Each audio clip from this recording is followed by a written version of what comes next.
নমস্কার, আমি সুকৃতি দান। আশা করি আপনারা সবাই ভালো আছেন। আপনারা সবাই দেখছেন অ্যাস্ট্রো সলিউশন। আজকে আমি আলোচনা করব যে সমস্ত মীন রাশি বা লগ্নের এই জুলাই মাস কেমন যাবে, কোন ব্যাপারটা সব থেকে পজিটিভ রয়েছে এবং কোন ব্যাপারে আপনাদের সাবধানতা অবলম্বন করতে হবে, সব কিছু নিয়ে পুঙ্খানুপুঙ্খভাবে বিশ্লেষণ করব। আশা করব আপনাদের ভালো লাগবে, তাই অনুষ্ঠানটিকে মন দিয়ে শুনে বোঝার চেষ্টা করুন। মূল আলোচনা আসার আগে আপনি জানিয়ে রেখে অ্যাস্ট্রো সংক্রান্ত ঋতু টিপস পেতে আমার এই অ্যাস্ট্রো সলিউশন চ্যানেলকে সাবস্ক্রাইব করুন, 5 টাকা বেল আইকনে ক্লিক করুন। চলে আসি মূল আলোচনায়। প্রথমে বলবো, দেখুন, মীন রাশি বা লগ্নের ক্ষেত্রে অলরেডি লগ্নে বা রাশিতে শনি অবস্থান করছে, তাই যাদের জন্মকালীন সময়ে চন্দ্র মীন রাশিতে রয়েছে তাদের ক্ষেত্রে অবশ্যই 7.5 সেকেন্ড ফেজ চলছে 29শে মার্চ 2025 থেকে। কিন্তু যাদের লগ্ন তাদের ক্ষেত্রে কিন্তু 7.5 কোনো সমস্যা নেই, কিন্তু যাদের রাশি তাদের ক্ষেত্রে কিন্তু একটু বেশি চাপ, বেশি দায়িত্ব পালন করা, মনের মধ্যে একটু ডিপ্রেশন, একাকিত্ব, হতাশা, মাঝে মাঝে লাইফ পার্টনারের থেকে দূরে থাকা বা লাইফ পার্টনারের সঙ্গে একটা মতবিরোধ তৈরি হয়ে যাওয়া, এই ধরনের ব্যাপারে কিছুটা কিন্তু জর্জরিত হতে হচ্ছে সমস্ত মীন রাশির মানুষকে। মীন লগ্নের ক্ষেত্রে যেহেতু শনিদেব একাদশপতি এবং দ্বাদশপতি লগ্নে গেছে, তাই আপনার জীবনে ফাটকা কিছু অর্থলাভ, আপনার জীবনের সার্বিক সমস্যাকে নির্মূল করা, মাঝে মাঝে একটু খরচ খরচা বেড়ে যাওয়া, তবে আপনার মধ্যে একটু ম্যাচুরিটি, একটু চাপা অবসাদ, ডিপ্রেশন, একাকিত্ব ব্যাপারটা থাকবে। তবে রাশির ক্ষেত্রে যতটা মানসিক সমস্যা, মানসিক চাপ থাকে, লগ্নের ক্ষেত্রে সেই সমস্যা থাকবে না। তবে লগ্নের উপর সম্পূর্ণ শনির প্রভাব আপনাকে কিছুটা মানসিকতার দিক থেকে একটু চাপা, ডিপ্রেশন বা একাকিত্ব বা অবসাদগ্রস্ত করে দেওয়ার একটা ব্যাপার কিন্তু থাকবে। তবে মীন রাশি বা লগ্নের ক্ষেত্রে লগ্ন সপ্তমে যে দীর্ঘদিন ধরে রাহুকেতু অবস্থান করছিল, সেই 2023-এর অক্টোবর থেকে 2025-এর 18ই মে পর্যন্ত এই সময়কালে যে লগ্ন সপ্তম দিয়ে রাহুকেতু পাশ করছিল, সেই জায়গাটার জন্য আপনাদের যে শরীর, মন, মানসিকতা, পাবলিক ডিলিংস, রিলেশনশিপ সব দিক থেকে যেই অচল অবস্থা তৈরি করেছিল, সেখানে অলরেডি রাহুকেতু রাশি পরিবর্তন করে গেছে এবং জুলাই মাসেও সেই দিক থেকে কিন্তু রিলেশনের জায়গাটা, সেই ডিস্টারবেন্সের ব্যাপারটা অনেকটা কেটে যাবে।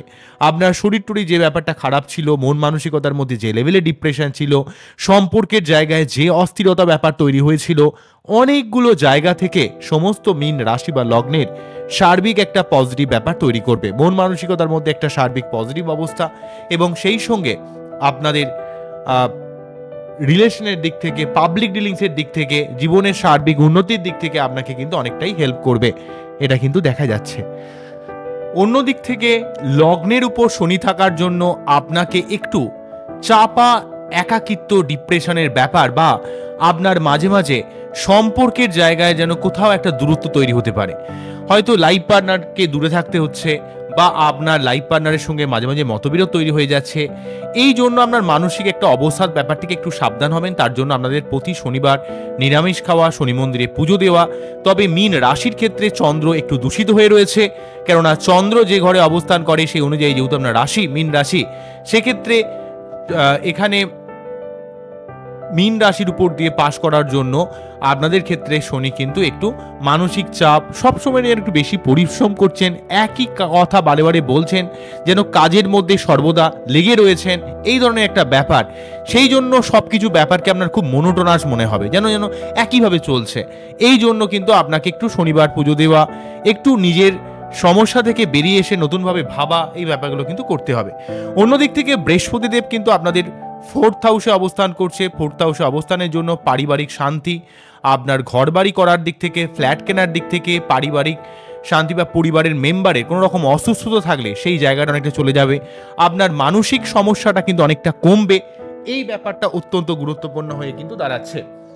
তো সার্বিকভাবে বলতে গেলে 4th হাউসে বৃহস্পতিদেব কিন্তু আপনাদের ক্ষেত্রে আপনার পরিবার কেন্দ্রিক ব্যাপারে, মায়ের শরীর স্বাস্থ্যের উন্নতির ব্যাপারে বা আপনার মানসিক শান্তির দিক থেকে, কর্মের সার্বিক উন্নতির দিক থেকে, এবং সেই সঙ্গে চতুর্থভাবে বৃহস্পতিদেব এখানে অবস্থান করে আপনার জীবনের সার্বিক ঝামেলাকে নির্মূল করবে, কর্মের জায়গায় অনেক উন্নতি করবে এবং আপনার জীবনের সঠিক কাজে অর্থ ইনভেস্টমেন্ট, এই জায়গাগুলোকে হেল্প করবে। তাই এই জুলাই মাসে শনির অবস্থান, বৃহস্পতির অবস্থান, রাহুকেতুর অবস্থান সেম থাকছে। রাহুকেতু এই মুহূর্তে আপনাদের দ্বাদশ এবং ষষ্ঠে অবস্থান করছে, তাই ষষ্ঠে কেতুর জন্য কিছুটা আপনাদের গোপন শত্রুতার ব্যাপারে সাবধান হতে হবে, বা পেট সংক্রান্ত কিছু সমস্যা মাঝে মাঝে ক্রিয়েট করতে পারে। দুম করে কোনো জায়গা থেকে লোন নেবেন না, লোন দেওয়া বা লোন নেওয়ার ক্ষেত্রে একটু সাবধান হবেন। দ্বাদশভাবে রাহু থাকার জন্য আপনার বিদেশে যাওয়ার ক্ষেত্রে বা কোনো রকম ঘুরতে যাওয়ার ক্ষেত্রে এই ব্যাপারটা অনেক পজিটিভ হবে। তবে মাঝে মাঝে দ্বাদশভাবে রাহু একটু খরচ খরচা বাড়িয়ে দিতে পারে, অযথা খরচ খরচাকে একটু এড়িয়ে চলার চেষ্টা করুন। মোটামুটি এই হলো ব্যাপার। তাই রাহু, বৃহস্পতি, শনি, কেতু এই গ্রহগুলোর অবস্থান ওয়াইজ মোটামুটিভাবে সেম ফলই থাকছে। জুনে যে কথা বলেছিলাম জুলাইও সেই ব্যাপারটাই থাকছে। তবে আপনার বাচ্চারে কতটা বৃহস্পতি পজিটিভ রয়েছে সেটা ডিপেন্ড করবে আপনি কতটা শুভ ফল সার্বিকভাবে বৃহস্পতিদেবের দিক থেকে পাবেন। তো সেই জায়গাটাকে একটু ঠিক করে নিতে হবে।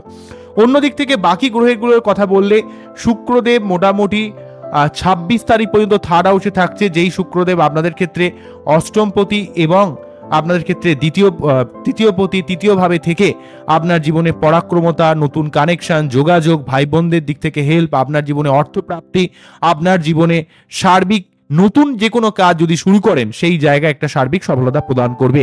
এবং বৃহস্পতি এবং সূর্য 4th হাউসে 16 তারিখ পর্যন্ত অবস্থান করছে।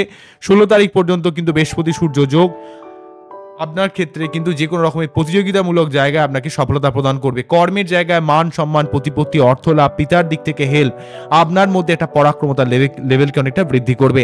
পঞ্চমভাবে বুধ অবস্থান করছে, যেই সপ্তমপতি এবং আপনাদের ক্ষেত্রে চতুর্থপতি। পঞ্চমভাবে থেকে আপনারা যারা প্রেম করতে চাইছেন বা প্রেম করে বিবাহের সম্ভাবনা, বা যারা বয়স্ক রয়েছেন তাদের একটা কমিউনিকেশন স্কিলটা অনেকটা ভালো হবে, মানসিক চাপটা অনেকটা কমে যাবে এবং আপনারা অনেক মানুষের সঙ্গে সার্বিকভাবে একটা পজিটিভভাবে মিশতে পারবেন, আপনার বুদ্ধিকে সঠিক কাজে ইমপ্লিমেন্ট করতে পারবেন। যারা সন্তান নিতে চাইছেন বা সন্তান নিয়ে যারা প্ল্যানিং করতে চাইছেন সেই দিক থেকেও কিন্তু বুধ অনেকটা হেল্প করবে, বুধ যেহেতু এক্ষেত্রে পঞ্চমভাবে রয়েছে। তবে পঞ্চমভাবে বুধ কিন্তু আপনাকে মাঝে মাঝে একটু মিসকমিউনিকেশন ব্যাপারটা না থাকলেও একটু সিদ্ধান্তহীনতার ব্যাপার থাকবে। কমিউনিকেশন আপনার ভালো হবে, মিসকমিউনিকেশন সমস্যাটা অনেকটা কাটিয়ে দেবে, কিন্তু আপনার কিছুটা সিদ্ধান্তহীনতার ব্যাপার, মনের মধ্যে একটা ফিকেল মেন্টালিটি তৈরি করতে পারে। এই ব্যাপারে একটু সাবধান হতে হবে, যে কোনো সিদ্ধান্তকে একটু বুঝে শুনে নিতে হবে। অন্য দিক থেকে বলতে গেলে মঙ্গল কেতু যোগ কিন্তু ষষ্ঠভাবে রয়েছে। তো মঙ্গল যেহেতু আপনাদের ক্ষেত্রে নবমপতি এবং তৃতীয়পতি, সেক্ষেত্রে দ্বিতীয়পতি, তাই আপনার ভাগ্য, আপনার অর্থ, আপনার জীবনের ঊর্জা শক্তি, আপনার সম্পত্তি, ব্যাপারগুলোকে মঙ্গল লিড করে। মঙ্গল ষষ্ঠভাবে থেকে যে কোনো রকমের প্রতিযোগিতামূলক জায়গায় আপনাকে হেল্প করবে, ভাগ্যের উন্নতিতে সাহায্য করবে এবং অর্থ লাভের দিক থেকে আপনার নিজস্ব বুদ্ধির দ্বারা, নিজস্ব প্রতিযোগিতার দ্বারা, নিজস্ব প্ল্যানিংয়ের দ্বারা আপনি সার্বিক ভাগ্যোন্নতি করতে পারবেন। এবং রাহু দ্বাদশভাবে থেকে যে লেভেলের খরচ খরচা করে দিচ্ছিল, কেতুর সঙ্গে মঙ্গল অবস্থান করে আপনাকে কিন্তু সেই খরচটাকে অনেকটা কমানোর চেষ্টা করবে। তবে কেতুর সঙ্গে মঙ্গল থাকলে মাঝে মাঝে একটু রক্ত সংক্রান্ত সমস্যা, মাঝে মাঝে একটু শরীরের মধ্যে একটু কমজোরি ভাব ক্রিয়েট করতে পারে। 28শে জুলাই পর্যন্ত মঙ্গল অবস্থান করছে।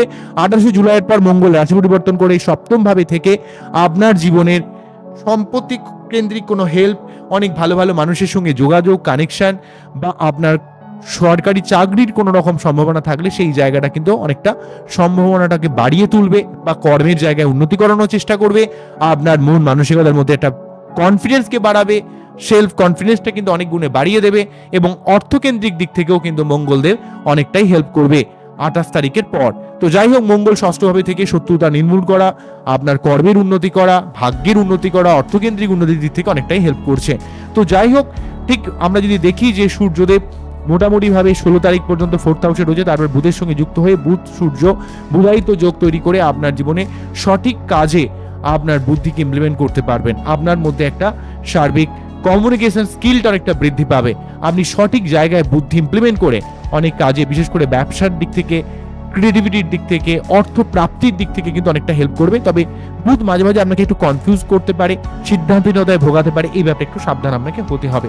এই হলো ওভারঅল ব্যাপার সার্বিকভাবে। আরেকটা কথা বলতে হবে, বৃহস্পতি এবং শুক্রদেব 26 তারিখের পর কিন্তু বৃহস্পতির সঙ্গে যুক্ত হবে। তো সেক্ষেত্রে বৃহস্পতি শুক্র যোগ কিন্তু আপনাদের ক্ষেত্রে, যেহেতু বৃহস্পতি দেব হচ্ছে পঞ্চমপতি, লগ্নপতি এবং দশমপতি, এবং শুক্রদেব যেহেতু আপনাদের ক্ষেত্রে অষ্টমপতি এবং তৃতীয়পতি, তাই আপনাদের ক্ষেত্রে কিন্তু কর্মের জায়গায় একটা যোগাযোগ, বা আপনার বিভিন্ন স্তরের মানুষের সঙ্গে একটা সার্বিক যোগাযোগ বৃদ্ধি করবে, অর্থ লাভ, টাকা পয়সা বৃদ্ধি করা, কর্মের উন্নতি করা, আপনার কামনা বাসনা ভোগ জাগতিক সুখ ঐশ্বর্য আপনার ইচ্ছাকে সম্পূর্ণ করা আপনার মনোবাসনাকে আপনাকে সম্পূর্ণ করতে অনেকটা হেল্প করবে। কেননা বৃহস্পতি শুক্র যোগটা কিন্তু 26শে জুলাইয়ের পর থেকে শুরু হচ্ছে, সেই দিক থেকে কিন্তু অনেকটাই পজিটিভ থাকবে। বোঝা গেল কি বললাম? তো এই হলো ওভারঅল মীন রাশি বা লগ্নের ক্ষেত্রে সার্বিক জুলাই মাসের রাশিফল। আপনাদের ক্ষেত্রে সার্বিক দিক থেকে অনেকটা পজিটিভ, কেন বৃহস্পতি 4th হাউসে থাকা, হ্যাঁ, মঙ্গল 6ষ্ঠ ভাবে থাকা, শুক্রদেব 3rd হাউসে সক্ষেত্রী থাকে, তারপর বৃহস্পতি যুক্ত হয়ে থাকবে, বুধ 5ম ভাবে থাকা, সার্বিক দিক থেকে একটা সম্ভাবনার ব্যাপার তৈরি করবে। তবে জুলাইয়ের 28 তারিখের পর আপনাদের 29শে মার্চ থেকে যে কালসর্প যোগের সূচনা হয়েছিল, মঙ্গল যখন কন্যা রাশির ঘরে প্রবেশ করবে তখন সেই কালসর্প যোগের সম্পূর্ণ খণ্ডন হবে এবং সেই দিক থেকে কিন্তু আপনাদের মধ্যে যে আনস্টেবিলিটি, যে অস্থিরতা অবস্থা তৈরি করেছিল সেই জায়গাটা কিন্তু সম্পূর্ণভাবে চলে যাবে। সার্বিক দিক থেকে বলতে গেলে জুলাই মাস মীন রাশি বা লগ্নের ক্ষেত্রে সার্বিক অনেকটা সম্ভাবনাময় এবং আপনার কর্মের উন্নতি, অর্থকেন্দ্রিক উন্নতি, আপনার জীবনের সার্বিক ঝামেলাকে নির্মূল করে জীবনে এগিয়ে চলার দিক থেকে জুলাই মাস যথেষ্ট আপনার ক্ষেত্রে পজিটিভ আমি দেখতে পাচ্ছি। তো এই হলো ওভারঅল ব্যাপার। আমার এই টোটাল অনুষ্ঠানটি আপনাদের কতটা ভালো লাগলো সেটা কিন্তু অবশ্যই কমেন্ট সেকশনে জানাবেন। আপনারা খুব ভালো থাকুন, অ্যাস্ট্রো দেখতে থাকুন। নমস্কার, থ্যাংক ইউ।